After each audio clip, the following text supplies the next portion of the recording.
어제 미국장 금요일 날 미국장 급등했습니다. 아시아장이 동력을 보이고 올라가서 뭐 그전엔 좀 빠졌죠. 미국장은 다르게. 그래서 유럽장을 봤더니 유럽장은 그렇게 힘이 없었거든요. 그래서 추세를 좀 조정 추세를 이어가나 했더만 미국장이 급등했는데 이게 미국장이죠. S&P 500 지수입니다. 이게 스닥40입니다. 유럽에. 이게 닥스고요. 이게 영국, 이게 프랑스, 이게 우리나라 지수고요. 그 다음에 이게 인도입니다. 이게 니케이거든요.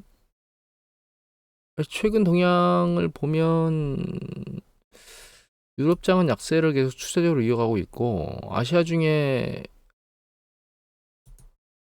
인도하고 일본 시장이 좀 괜찮거든요. 근데 미국이 이렇게 팍 튈 거라는 생각은 좀 못했습니다. 제 생각이 좀 주시장 잘못 예측하고 있는 거 아닌가라는 생각이 지금 들어요. 제가 여러분들한테 여러 가지 말씀드렸는데 예를 들면 골드 같은 경우에 금 같은 경우에 보시면 2000달러 초반 좀 넘어가면 계속 머리를 두드려 맞고 내려와서 머리를 들지 못할 거다. 이거는 이제 예측대로 움직이고 있거든요. 그 다음에 달러 인덱스 같은 경우에도 아랫방향으로 계속 내려가지 않을 거다. 그래서 이 박스권 정도 형성하고 나중에 이제 글로벌 경제 위축되고 주가 내려가면 주가 하락이 급격해지면 이제 올라갈 거다 이런 얘기를 드렸거든요. 이것도 생각대로 움직이고 있고 그 다음에 일본 엔화 같은 경우에도 바닥을 찍었다고 그러니까 원달러 대비 엔화 대비 원화 환율은 바닥을 찍었다고 얘기했지만 얘가 급격히 아래로 추세적으로 엔화 환율이 강세를 보이긴 어려울 거다라고 얘기를 드렸었잖아요. 얘도 지난번에 그 1달러 어쩌고저쩌고 아니 1달러네 1% 10년 국채 수익률 1% 캡시 1%까지 용인하겠다 뭐 이런 얘기 나올 때 가장 엔화 가치가 높아졌다가 지금 다시 추세적으로 계속 올라가고 있거든요. 1달러당 150엔 151엔 정도 이런 넘어가면 여기서 이제 머리를 두드려 맞고 내려오는 걸 반복하는데 일단 엔화가 추세적으로 강세하지 않을 거다라는 얘기 드렸는데 이것도 생각대로 얘기대로 말을 하고 움직이고 있거든요. 그 다음에 원달러 환율 보여드리면 원달러 환율 같은 경우 추세로 내려가는 게 아니고 1200원대 후반에는 사라. 그럼 또 올라갔다 내려갔다를 반복할 거다. 이것도 결과적으로 글로벌 경기 위축이 발생하거나 주식시장이 급락하면 그때는 다시 위로 튀어 올라갈 거다. 이런 얘기를 드렸는데 이것도 예측대로 움직이고 있습니다. 근데 얘는 예측이 안 되네요. S&P 500 지수는. 또 한 가지 난감한 건 예를 들면 추세적으로 여기 엔비디아 추세적으로 이제 올라가고 있죠. 그 다음에 AMD 추세적으로 쭉 날아가고 있죠. TSM 점 업으로 튀었거든요. 이 우리나라 삼성전자만 상대적으로 약하죠. 상대적으로. 음, 향후에 이 S&P 500 지수가 지금 전고점을 넘었거든요. 이 전고점을 돌파했습니다. 여기가 4,790얼마인가까지 갔을 거예요. 아마 4,800원은 못 찍었던 걸로 제가 기억하는데 장중에는 찍었지만 종가로는 못 찍었습니다. 못 찍었을 거예요. 그런데 얘가 이걸 넘었기 때문에 전고점 돌파하면 통상적으로 10% 정도는 추가 상승 여력이 있거든요. 그래서 S&P 500 지수가 연초에 추가적으로 더 올라갈 수 있는 길이 열린 것 같습니다. 제가 보기에는. 뭐 그렇게 될지 안 될지는 좀 상황을 좀 봐야 되겠는데 향후 어떻게 될지는 제가 지금 주식시장은 말씀드리기가 상당히 쉽지가 않다. 다만 강도 세게 올라왔기 때문에 쉬어가야 된다는 생각은 하고 있거든요. 계속. 근데 이게 쉬는 패턴이 계속 늦어지고 있어요. 그리고 강도가 세게 밀려 올라가고 있고 그리고 이게 최근에 경제 지표가 특이한 건 최근에 경제 지표들이 괜찮게 나왔잖아요.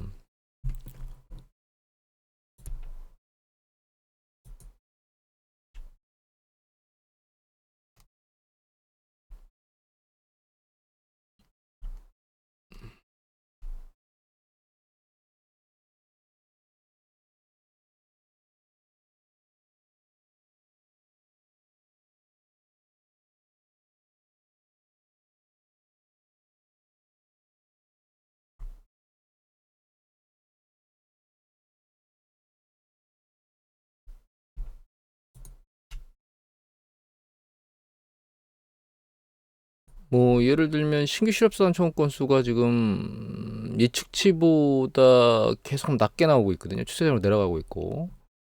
그 다음에 소매 판매 전년 동기 대비 증감률을 보면 추세적으로 계속 올라가고 있죠 지금. 이게 소매 판매 미국 소매 판매 전월 대비 증감률은 여기 보시면 0.4 예상했는데 0.6을 좀 높게 나왔거든요. 근데 이전 같으면 이런 경제 지표가 좋으면 기준금리를 인하를 안 하겠네? 라고 생각을 하고 주식시장이 약세 반응을 보여야 되는데 그럼에도 불구하고 얘가 강세 반응을 보이고 있거든요. 시장에서는 두 가지로 판단하고 있는 것 같아요. 경제 지표가 좋음에도 불구하고 연준은 올해 안에 통화 정책을 완화할 것이다라는 생각 때문에 경제 지표 좋은 것도 긍정적으로 작동하고 통화 지표가 완화할 것이다. 뭐 3월은 안 했지만 뭐 중반이던 넘어가면서는 하게 될 거다. 연준이 통화 정책 완화를 그 두 개가 작동하면서 이제 밀고 올라간 것 같습니다. 내가 그렇게 작동하게 되면 이 강도가 세게 올라갈 수도 있겠다는 생각이 지금 들거든요.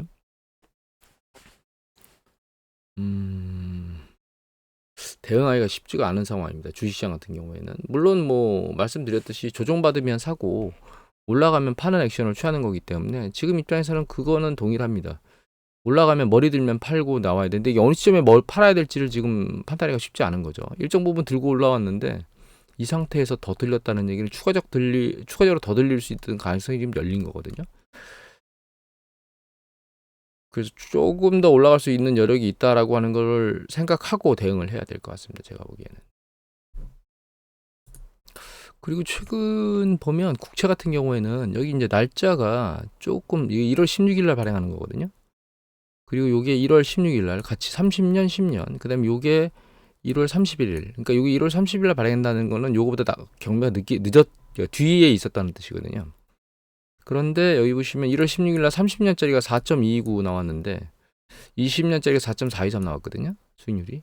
그러니까 추세적으로는 지금 국채금리도 약간씩 들려 올라가는 패턴을 보이고 있는 거고 따라서 이 채권 수익률 보면 10년 국채 수익률 보면 최근 패턴이 쭉 올라왔다가 내려왔다 이제 머리를 깔딱깔딱 하고 있습니다. 지난번에 3%대 후반으로 내려갔다가 올라와서 제가 지난번에 4.0 전후 혹은 4.1 정도까지는 그 4.0에서 4.1 정도 사이에 10년 국채 수익률이 형성될 거를 시장에서 요구한다고 말씀드렸는데 그보다 조금 더 들린 상황이에요 지금.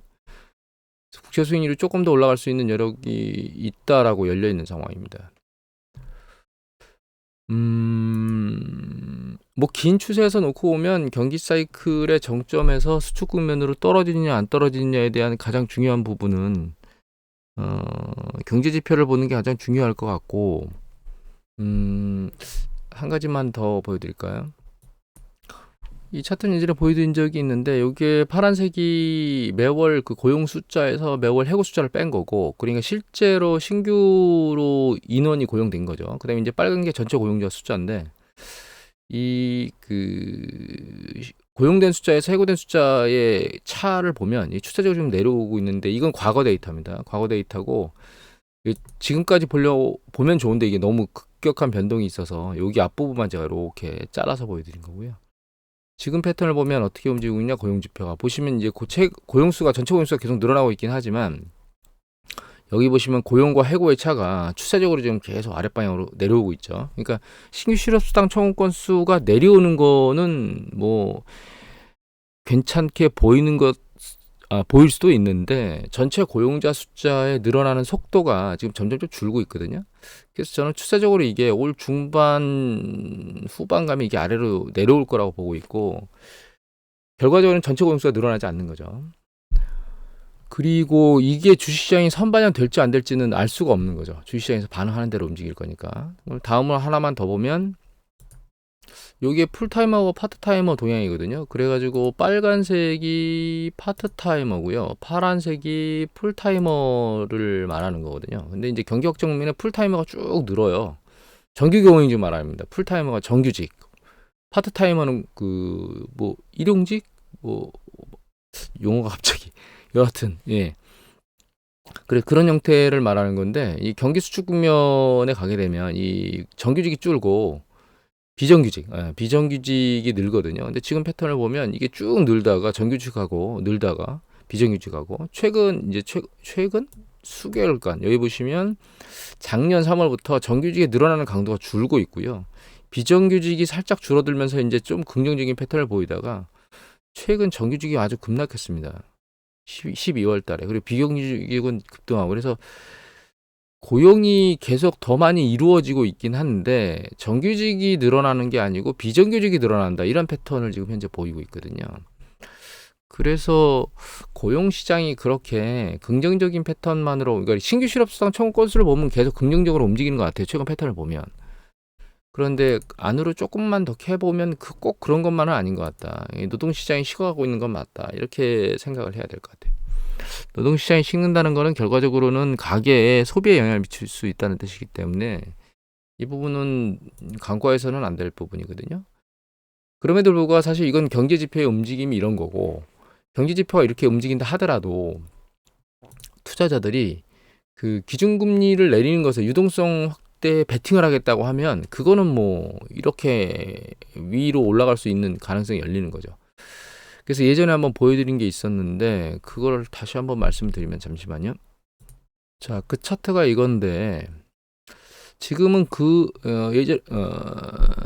기준금리를 내리는 게 예전 패턴 같은 경우에는 그러니까 그 코로나 팬데믹 터지기 전 패턴 같은 경우에는 기준금리를 내린다는 것이 그 주식시장이 조종받는 그런 시그널들로 나타나고 있었거든요. 과거에는.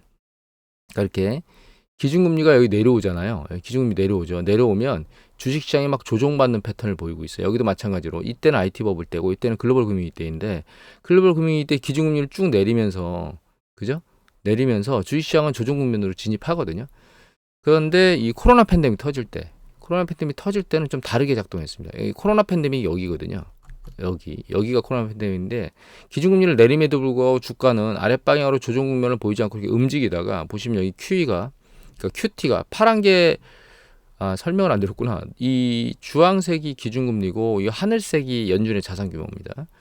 그러니까 기준금리를 내리면서 이게 눈치 보기가 열심히 이루어지고 있었거든요. 세게 밀리진 않고 그 전에 밀린 거에 비해서는.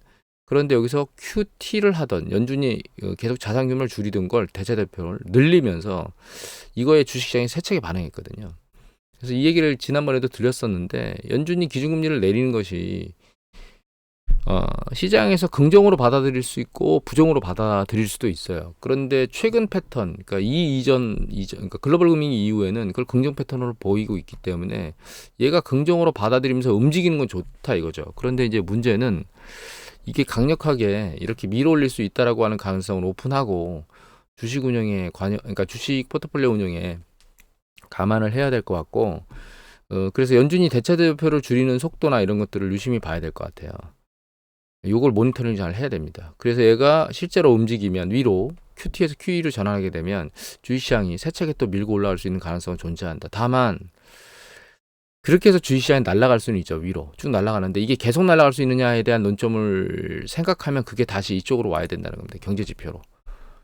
왜냐하면 예를 들면 여기는 고용 하나만 보는 건데 고용으로 놓고 보면 결과적으로 이렇게 움직인다는 거는 고용이 정점을 친다는 얘기고 이게 경기 수축으로 진입한다는 뜻이기 때문에 이런 관점에서 놓고 보면 주식은 윗방향으로 세차게 올라갈 수는 있지만 추가적으로 통화 완화 정책을 등에 업고 그게 추세적으로 계속 날아갈 수는 없을 것이다. 왜냐하면 경제 시스템이 수축하기 때문에 이런 부분들을 같이 감안해서 우리가 모니터링을 해야 될 거다 이렇게 생각하고 있습니다. 주식시장을 예측하는 게 경제지표를 판단하고 그 경제지표에 의해서 긍정적으로 해석하는 사람, 부정적으로 해석하는 사람 이렇게 두 가지로 나뉘기 때문에 결과적으로는 어느 쪽으로 움직일지에 대한 방향 예측이 쉽지 않은 건 맞는데 우리가 생각해 봐야 될 건 이게 추세적으로 계속 올라가는 거냐 아니면 단기적으로 변동성을 야기하는 거냐 이런 부분은 나눠서 생각해야 될 거고 통화정책 완화가 단기적으로 변동성을 보이면서 위로 아래로 내릴 수도 있지만 위로 올라갈 수도 있다라고 하는 건 감안하고 작업을 해야 되고 하지만 추세적으로 계속 밀어올리는 즉 새로운 경제 사이클을 만드는 건 제 생각에는 불가능할 것이다라고 생각하고 있습니다. 개인적으로. 왜냐하면 이것뿐만 아니라 그러니까 지금 이제 고용지표로 보여드린 거잖아요. 고용지표가 결과적으로는 일정 부분 올라가게 되면 쉽게 되는데 이 쉽게 되는 게 그 실업률도 일정 부분 아래로 내려오게 되면 계속 내려가지를 못하거든요. 한 가지 더 봐야 될 게 실업률뿐만 아니라